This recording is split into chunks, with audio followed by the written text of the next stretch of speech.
এই চেয়ারটা ভালো ওই যে এই আগুনটা ওই যে লেগে গেছে এই সময় ঠিক ফায়ার সার্ভিসে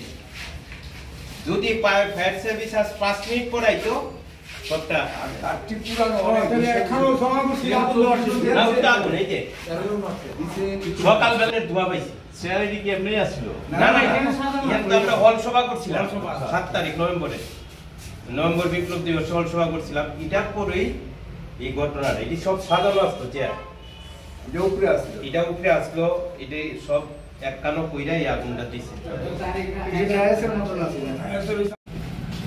কতবার আক্রমণ হলো এটা 12 এটা তো এখানে তো করছে আর আমরা ওই নভেম্বর বিপ্লবের দিন দুতলা হল সভা করছিলাম যে ভূমি টুমি বাইরেছে এই সে বড় কাজ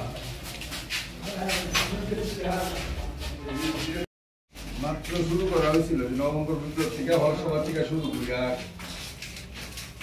অনেকক্ষণ হল সভা হয়েছে এটা কমলপুর মহকুমার মানিক ভান্ডার বাজারে একটা সময় এটা ছিল আমাদের কমলপুর মহকুমা কমিটি আমাদের পার্টি এই মহকুমা অফিস খুব জমজমাট অফিস কিন্তু 18 সালে যখন ভারতীয় জনতা পার্টি ক্ষমতায় আসে তারপর থেকেই কি অফিস আর খোলা যাচ্ছিল না আমরা চেষ্টা করেছি বারবার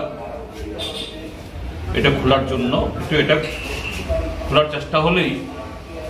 শুধু এই পার্টি অফিসের উপর আক্রমণ না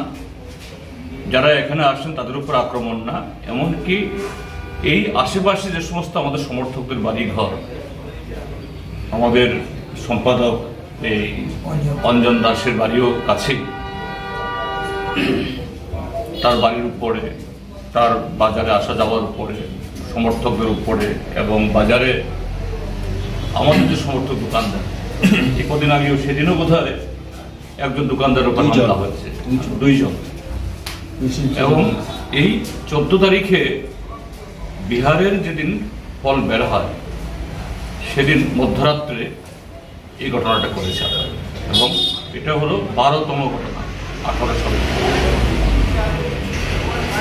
তো এই সবগুলো ঘটনা মিলিয়ে কি প্রমাণ করে যদি ভারতীয় জনতা পার্টি অন্য কোনো বিরোধী দলকে পার্টি অফিস খুলতে দেবে না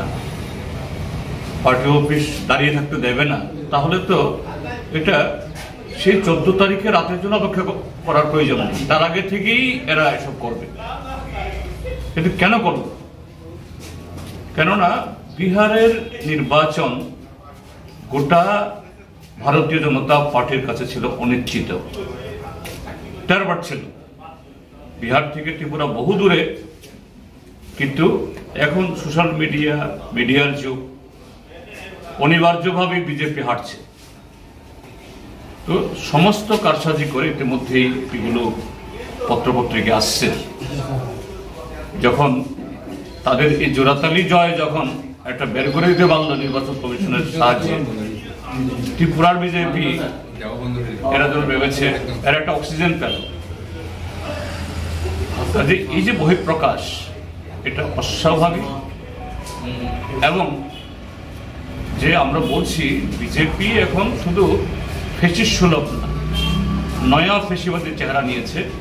তারই চেহারা এটাও বলতে চাই এদের দিন গণিয়ে আসছে এই কারণেই একটা বদ্ধ পার্টি অফিস এটা নিয়মিত খোলা হয় না তার উপরে আক্রমণ মানেটা কি যেন এই বদ্ধ পার্টি অফিস এটাকেই তারা ভয় পাচ্ছে এটা অস্তিত্বই তাদের ঘুম কেড়ে নিচ্ছে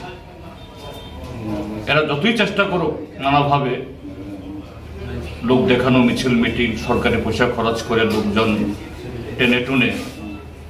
কিন্তু পারছে না এই যে গতকালও আগরতলায় এই আগরতলার পাশে খুমুলুঙে